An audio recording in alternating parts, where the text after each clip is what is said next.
This is a forward to give you a heads up that this documentary film is configured as a forensic historical timeline parallel investigation of two laws, one current, one past, using a slideshow I made and videos and historical archives, photos and images to document the dangerous parallel between both of these two laws. First off, I want to personally give you a special salute for not being afraid to come to the tip of the knowledge pyramid and behold forbidden information that the powers that be do not want you to know or see. Big hello to everyone. My name is Anthony Jones.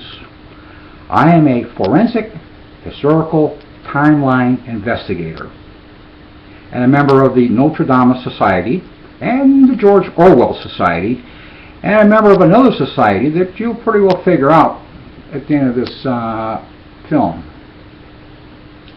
We at the Notre Dame Society are seeing a historical, disturbing, and dangerous timeline parallel with a current law and an evil law in 1930s Germany, and present this documentary film as a warning to America.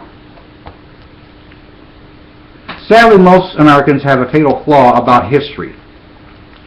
They see history as a ladder going into the future, but in reality, history is always repeating itself. This is why those who do not learn from history are eternally doomed to repeat it and relive it.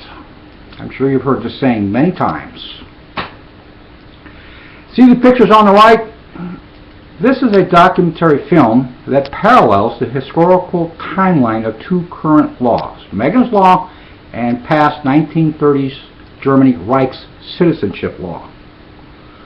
I will be documenting that America is on a historical train wreck collision course with a past evil law, and how most Americans are clueless that American democracy has been stealthily hijacked by this law. That is in reality a Trojan anti-democracy malware law programmed to take down American democracy through slow motion creep function with a sinister agenda to usher in totalitarianism. I will be documenting through past and current timeline historical parallels that America has unknowingly opened a Pandora's box.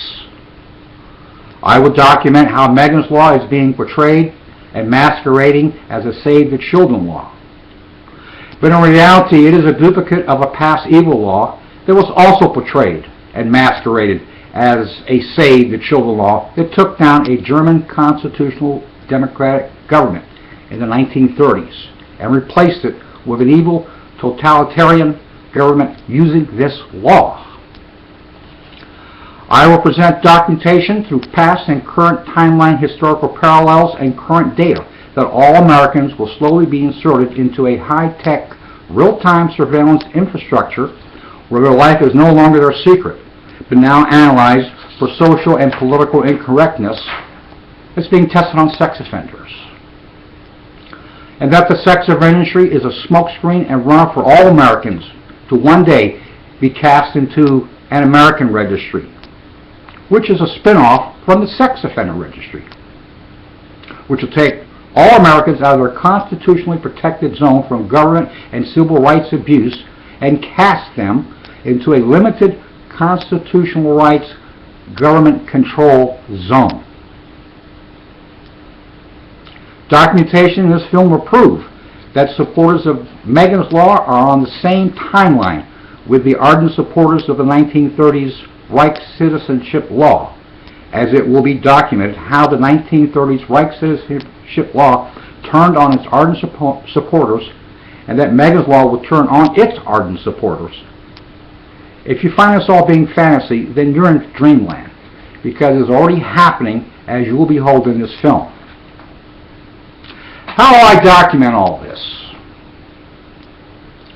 By using forensic historical timeline parallel investigations of the current law Megan's Law, and the past law, Reich's citizenship law.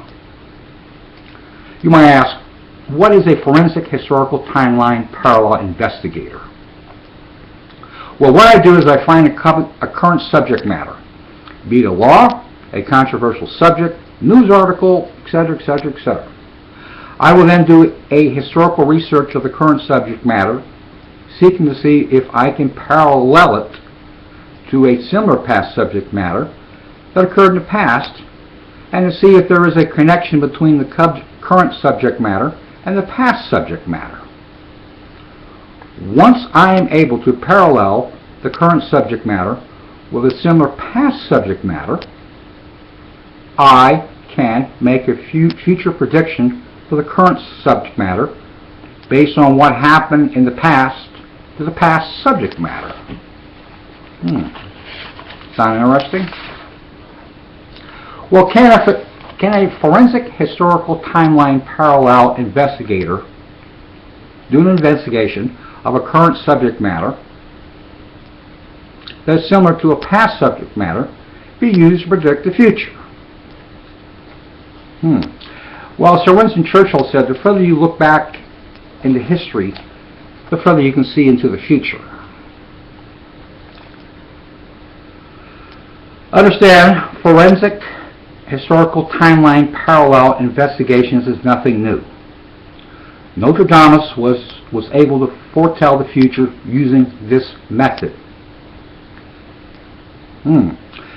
How was Nostradamus able to foretell the future? Anytime you mention the name Nostradamus, here comes the conspiracy theories. People believe that he was in league with the devil and supernatural beings appeared and told him what the future was going to be. This is all BS. It is really a no-brainer. He was really an early historian who studied the history of the world and saw that basically the same things happened century in and century out. And that the game remained the same century in, century out, only the players and the landscape and the plots change. So if the more things change, and the more they remain the same in human history, centuries in and centuries out, then anyone probably could predict what happened in the last century will probably happen in the next century. And this is not rocket scientists. And this is what I'll be doing. We'll be looking into the past to determine what the future is going to be. How this field came to be. I monitor the chat room and online forums of an online organization called Anonymous. I'm sure you're familiar with them. They wear the Guy Fawkes mask, whose platform is defiance and protest against invasion of privacy and surveillance and social injustice. And they are for tougher restrictions for those on the sex offender registry. Why do they like to remain anonymous? Well, in 1984 George Orwell America, where everybody is under surveillance and being monitored, being part of any type of organization that's protesting surveillance and government wrongdoing and injustice, good chance you end up on a stupid list. And next thing you know, you've got the black car parked out in front of your driveway with dark tint glasses with shady characters wearing sunglasses watching you. This is why they remain anonymous, and this is what they try to avoid.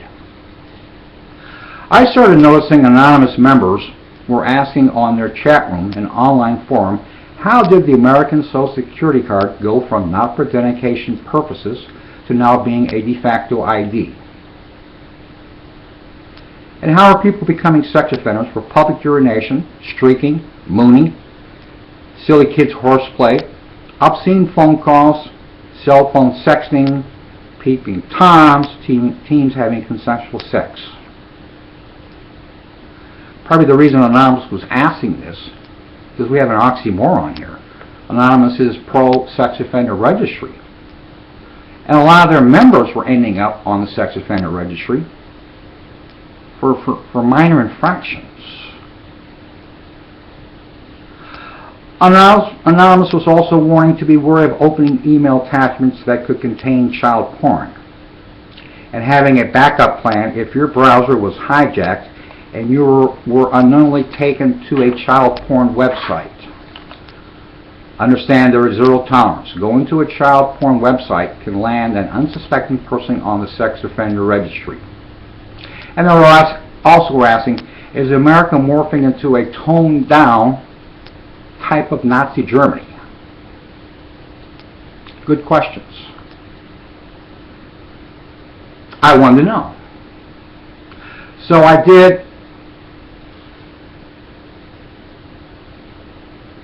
did my own Notre Dame type style historical timeline parallel investigation search for these questions.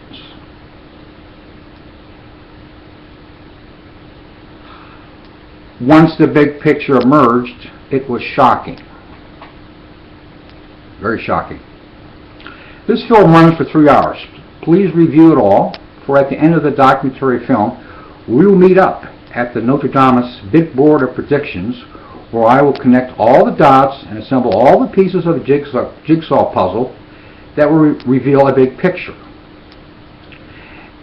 And if you have not seen all the documentation, then when you get at the Notre Dame's big board of prediction, you'll draw a blank. So please see all the predictions. As for copyright, I use a lot of YouTube videos. When I selected a YouTube video, I subscribe to it, ask for permission, and then put on their YouTube message board, this video is being used in this documentary film. So if anyone sees any of their videos on this film and they're not happy how it's being portrayed or how I connected it with documentation, no problem, pal. Send me an email.